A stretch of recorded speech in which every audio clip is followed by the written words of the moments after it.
This is Rolling Review 1, Day 3. It's Wednesday.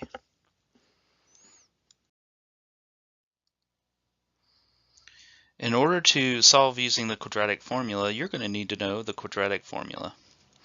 And this is what it is. Negative b plus or minus the square root of b squared minus 4ac all over 2a. And so in order to then use it, you're going to have to know what your a, b, and c are. Your a, b, and c are your numbers that come from your equation. First things first, it must be equal to 0. Got to be equal to 0. This one is, so I'm good to go. Also, your a is your coefficient of x squared, so a is 4 here.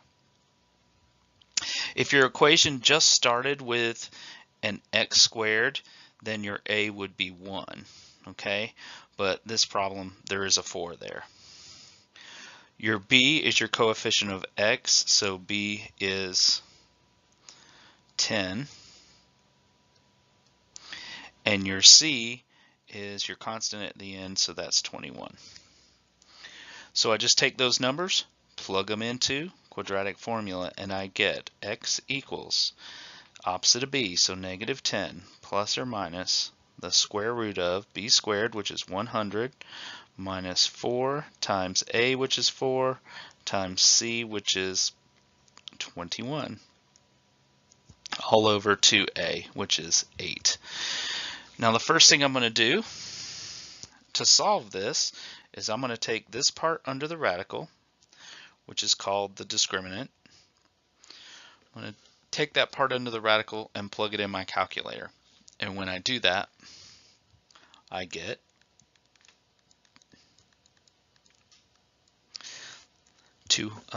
negative 236. And in a problem like this, when you get a negative underneath the radical, you can go ahead and stop right there, because as we talked about in class, we do not have a square root of a negative number in the real number system. You will learn about square roots and negatives next year, but at this point, you can just stop right here and say no solution. Here's our new equation. So once again, I'm going to go into my equation and pull out my a, which is 3, my b, which is negative 9, that negative is very important, and my c, which is 5. And now I'm going to plug them in. And so I'm going to get x equals the opposite of b, which is 9, plus or minus the square root of b squared minus 4 times a, which is 3, times c, which is 5, all over 2a, which is 6. And then I'm going to take that part under the radical, just as we discussed on the previous problem. Take this part, plug it into the calculator.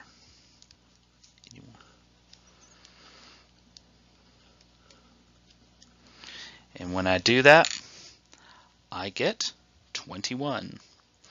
So I have x equals 9 plus or minus the square root of 21 over 6. At this point, I want to try to simplify. And so I look at my radical and I see if there's a way I can split up and simplify square root of 21. 21 only factors into 3 and 7. Neither of those are perfect squares, so it will not simplify. And so my two solutions are 9 plus square root of 21 over 6 and 9 minus square root of 21 over 6. You can write it with just once with the plus minus if you want to. Now for this third equation, I'm going to pull out my ABC again. So A is negative 2. That negative is going to be very important. B is 6 and C is 18. Plug them into quadratic formula. I get opposite of B, so negative 6 plus or minus the square root of b squared, which is 36, minus 4 times a, which is negative 2, times c, which is 18, all over 2a, which is negative 4. And so I'm going to take my discriminant, the part underneath the radical, take this right here, and plug it into my calculator. 36 minus 4 times negative 2 times 18. And I get 180.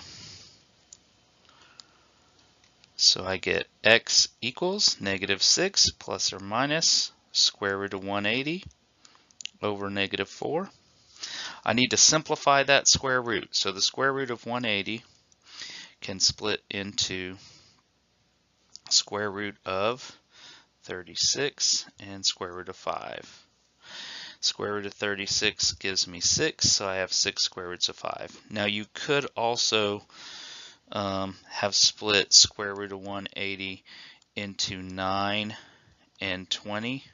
Remember, you want to make sure that you always pick a perfect square. Square root of 9 is 3, but then 20 has square root of 4 times square root of 5. So we get a 3 times a 2, which is your 6, times your square root of 5. So now I've got x equals negative 6 plus or minus 6 square roots of 5 over negative 4. One final step. If you can simplify the radical, so if you can't simplify the radical, you're done. But if you can simplify the radical, like we just did, then you have to look at those three numbers. The number outside the radical,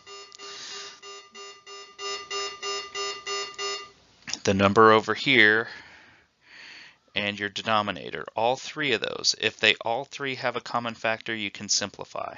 Since all these are divisible by 2, I'm going to simplify and get negative 3 plus or minus 3 square roots of 5 over negative 2. And those are my two answers. Negative 3 plus 3 square roots of 5 over negative 2, and negative 3 minus 3 square roots of 5 over negative 2.